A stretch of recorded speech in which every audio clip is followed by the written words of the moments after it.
Thank you, Madam Speaker.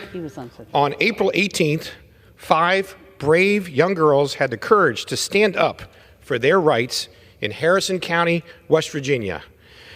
These 13-year-old girls showed more guts and the courage of their convictions than most grown-ups. These student athletes competed in the 2024 Harrison County Middle School Championship track and field meet. These girls from Lincoln Middle School stepped up to the circle for their turn before refusing to throw in the shot put event.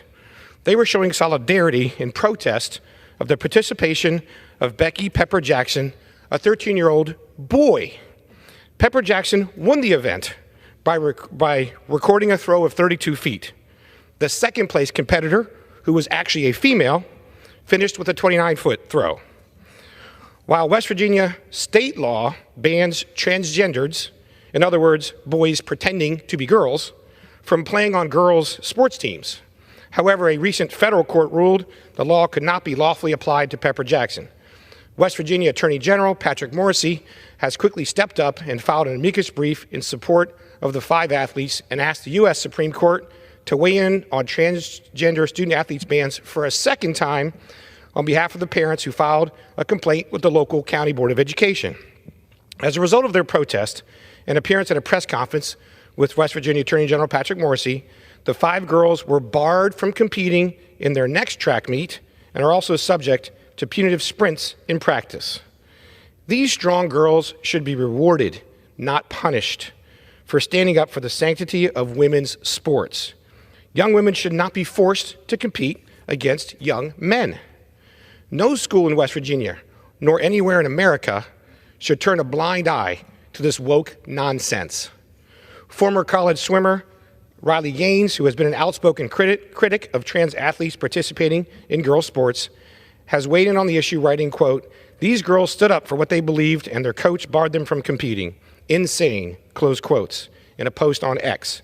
I applaud Riley for her amazing work advocating for young girls and women in sports. Now more than ever, it's important to address the unfairness in our society and the right to peacefully protest as our Constitution allows. These constant assaults on the sanctity of women's sports threatens the future of fair athletic competition in our country. The ramifications of allowing men into women's sports are far greater than simply allowing men to put on a women's uniform. We've seen numerous examples of stronger men seriously injuring young women and girls in contact sports. Millions of young women are also being exposed to uncomfortable situations in which men are present in women's locker rooms. Only God can create men and women. It's simply wrong for any parent to think they can or should even try to change the sex of their child.